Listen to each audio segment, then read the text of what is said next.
ദൈവത്തിൻ്റെ പരിശുദ്ധ നാമം ഓത്തുകൊടുമാറാകട്ടെ.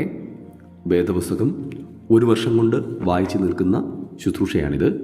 ഈ ശുശ്രൂഷയിലേക്ക് നിങ്ങളെല്ലാവരെയും യേശുവിൻ്റെ നാമത്തിൽ സ്വാഗതം ചെയ്യുന്നു. ഇന്ന് ദിവസം 31. വേദഭാഗത്തിലേക്ക് നമുക്ക് പ്രവേശിക്കാം. പുറപ്പാട് 40-ാമത്തെ അധ്യായം. അനന്തരം യഹോവ മോശയോട് അരുളി ചെയ്തത് എന്തെന്നാൽ, 1-ാം മാസം 1-ാം തീയതി നീ സമാഗമന കൂടാരമെന്ന തിരുനിവാസം നിവർക്കണം. സാക്ഷ്യ പെട്ടകം അതിൽ വെച്ച് തിരശ്ശീല കൊണ്ട് പെട്ടകം മറയ്ക്കണം. മേശ കൊണ്ടുവന്ന് അതിൻ്റെ സാധനങ്ങൾ ക്രമത്തിൽ വയ്ക്കണം. നിലവിളക്ക് കൊണ്ടുവന്ന് അതിൻ്റെ ദീപം കൊളുത്തേണം. ധൂപത്തിനുള്ള പൊൻപീഠം സാക്ഷ്യപ്പെട്ടകത്തിന് മുമ്പിൽ വെച്ച് തിരുനിവാസ വാതിലിൻ്റെ മറശ്ശീല തൂക്കേണം. സമാഗമന കൂടാരമെന്ന തിരുനിവാസത്തിൻ്റെ വാതിലിന് മുമ്പിൽ ഹോമയാഗപീഠം വയ്ക്കണം. സമാഗമന കൂടാരത്തിനും യാഗപീഠത്തിനും നടുവിൽ തൊട്ടിവെച്ച് അതിൽ വെള്ളമൊഴിക്കണം. ചുറ്റും പ്രാകാരം നിവർത്ത് പ്രാകാരവാതിലിൻ്റെ മറശ്ശീല തൂക്കേണം. അഭിഷേക തൈലമെടുത്ത് തിരുനിവാസവും അതിലുള്ള സകലവും അഭിഷേകം ചെയ്ത് അതും അതിൻ്റെ ഉപകരണങ്ങളൊക്കെയും ശുദ്ധീകരിക്കണം. അത് വിശുദ്ധമായിരിക്കണം. ഹോമയാഗപീഠവും അതിൻ്റെ ഉപകരണങ്ങളൊക്കെയും അഭിഷേകം ചെയ്ത് യാഗപീഠം ശുദ്ധീകരിക്കണം. യാഗപീഠം അതിവിശുദ്ധമായിരിക്കണം.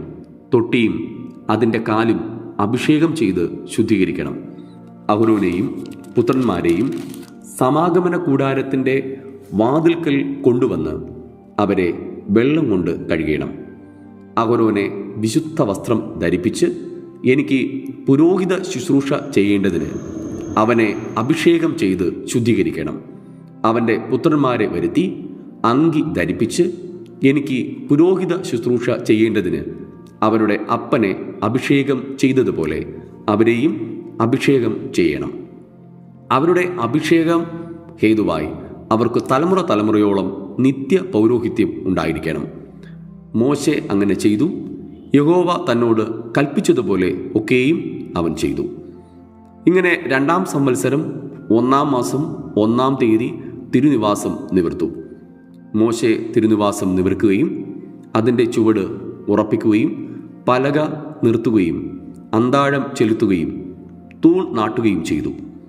അവൻ മൂടുവിരി തിരുനിവാസത്തിന്മേൽ വിരിച്ച് അതിന്മീതെ മൂടുവിരിയുടെ പുറമൂടിയും വിരിച്ചു. യഹോവ മോശയോട് കൽപ്പിച്ചതുപോലെ തന്നെ അവൻ സാക്ഷ്യം എടുത്ത് പെട്ടകത്തിൽ വെച്ചു. പെട്ടകത്തിന് തണ്ട് ചെലുത്തി പെട്ടകത്തിന്മീതെ കൃപാസനം വെച്ചു. പെട്ടകം തിരുനിവാസത്തിൽ കൊണ്ടുവന്നു മറയുടെ തിരശ്ശീല തൂക്കി സാക്ഷ്യപ്പെട്ടകം മറച്ചു. യഹോവ മോശയോട് കൽപ്പിച്ചതുപോലെ തന്നെ സമാഗമന കൂടാരത്തിൽ തിരുനിവാസത്തിൻ്റെ വടക്ക് വശത്ത് തിരശ്ശീലയുടെ പുറത്തായി മേശ വെച്ചു. അതിന്മേൽ യഹോവയുടെ സന്നിധിയിൽ അപ്പം അടുക്കി വെച്ചു. യഹോവ മോശയോട് കൽപ്പിച്ചതുപോലെ തന്നെ സമാഗമന കൂടാരത്തിൽ മേശയ്ക്ക് നേരെ തിരുനിവാസത്തിൻ്റെ തെക്ക് വശത്ത് നിലവിളക്ക് വയ്ക്കുകയും യഹോവയുടെ സന്നിധിയിൽ ദീപം കൊളുത്തുകയും ചെയ്തു.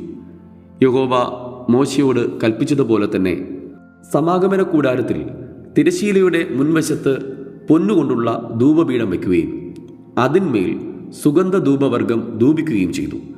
യഹോവ മോശയോട് കൽപ്പിച്ചതുപോലെ തന്നെ അവൻ തിരുനിവാസത്തിൻ്റെ വാതിലിനുള്ള മറശ്ശീല തൂക്കി ഹോമയാഗപീഠം സമാഗമന കൂടാരമെന്ന തിരുനിവാസത്തിൻ്റെ വാതിലിന് മുൻവശത്ത് വയ്ക്കുകയും അതിന്മേൽ ഹോമയാഗവും ഭോജനയാഗവും അർപ്പിക്കുകയും ചെയ്തു.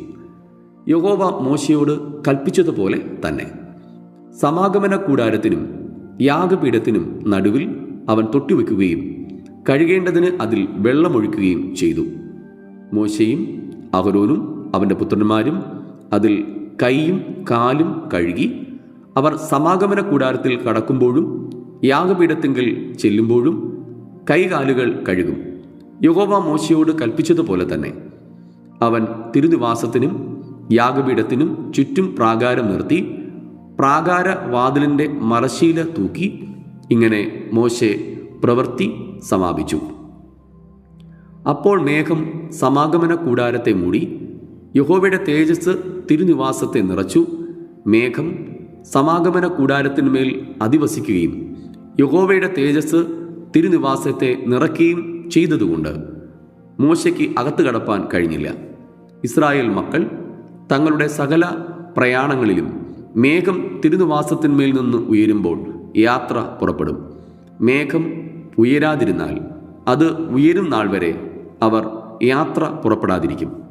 ഇസ്രായേലിയരുടെ സകല പ്രയാണങ്ങളിലും അവരെല്ലാവരും കാണുകെ പകൽ സമയത്ത് തിരുനിവാസത്തിന്മേൽ യഹോവയുടെ മേഘവും രാത്രി സമയത്ത് അതിൽ അഗ്നിയും ഉണ്ടായിരുന്നു.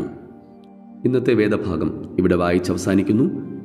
വായിച്ചു കേട്ട തിരുവെഴുത്തുകളാൽ ദൈവം നമ്മേവരെയും അതിസമർത്ഥമായി അനുഗ്രഹിക്കുമാറാകട്ടെ. ആമേൻ.